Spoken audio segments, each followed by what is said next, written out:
अध्याय 10 एक जहरीली प्रेम कथा। रणबीर को पूल में तैरते हुए देखकर मैं अपने अंदर कुछ बेचैनी सी महसूस कर रही थी।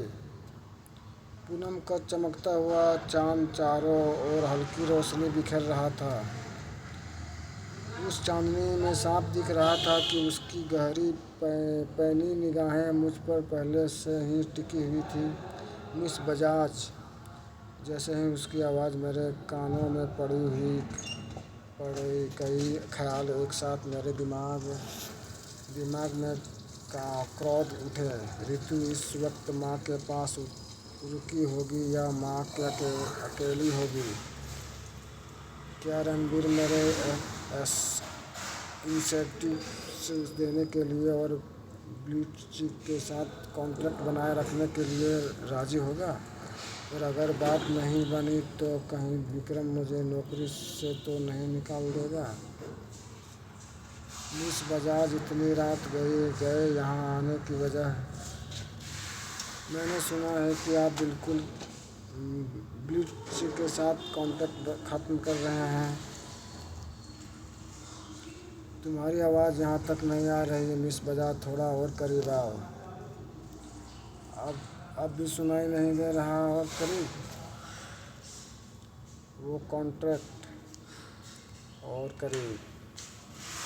मेरी दिल इतनी रोज धड़क रहा था कि लगा पसलियों को तोड़कर बाहर आ जाएगा और अंदर ही अंदर मुझसे गुस्से से खून भी उबल रहा था। उफ नहीं।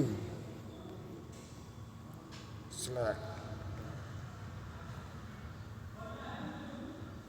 खो खो। और अब मैं रणबीर मल्होत्रा के साथ स्विमिंग पूल के अंदर थी। ना चाहते हुए ही सही, मगर माया को पानी में भीगे देखकर मुझे अपने अंदर एक हलचल सी होती महसूस हुई थी। मैं अब इस हालत में घर कैसे जाऊंगी? तुम्हें एक अजीब सी प्यास महसूस हो रही थी। मुझे एक अजीब सी प्यास महसूस हो रही थी।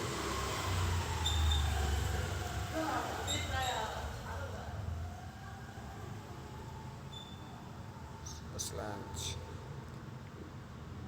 लारा। जी सर। मोहन से कहो कि मिस बजाज को उनके घर छोड़ दे। मैंने रणबीर को मना नहीं किया। उस वक्त दिमाग इतना उलझा हुआ था कि ना तो माफ़ी मांगने की हिम्मत थी और ना ही ब्लिट्स का कॉन्ट्रैक्ट ख़त्म न करने की उसे मनाने की। मुझे बस घर जाना था अभी इसी वक्त। इस तरफ आइए मैडम। ये पहन लीजिए मैडम। नहीं, इसकी कोई ज़रूरत नहीं मैडम, ये आपके भले के लिए है और फर्श भी गीला होने से बच जाएगा। चलो, कम से कम कोई और तो मुझे इस हाल में नहीं देखेगा। आपकी गाड़ी तैयार है मैडम। वो क्या चीज़ थी?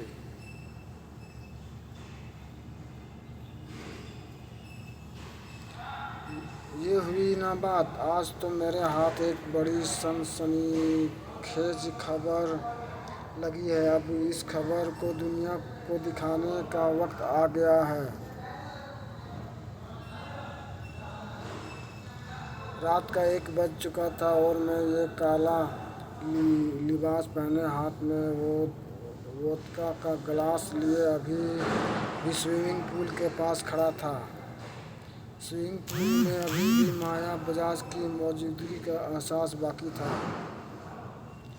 और मैं चाहकर भी अपना ध्यान किसी और काम में नहीं लगा पा रहा था।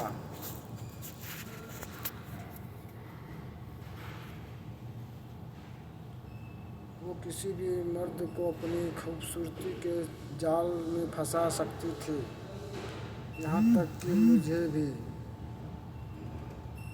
यह मैं क्या सोचने लगा था।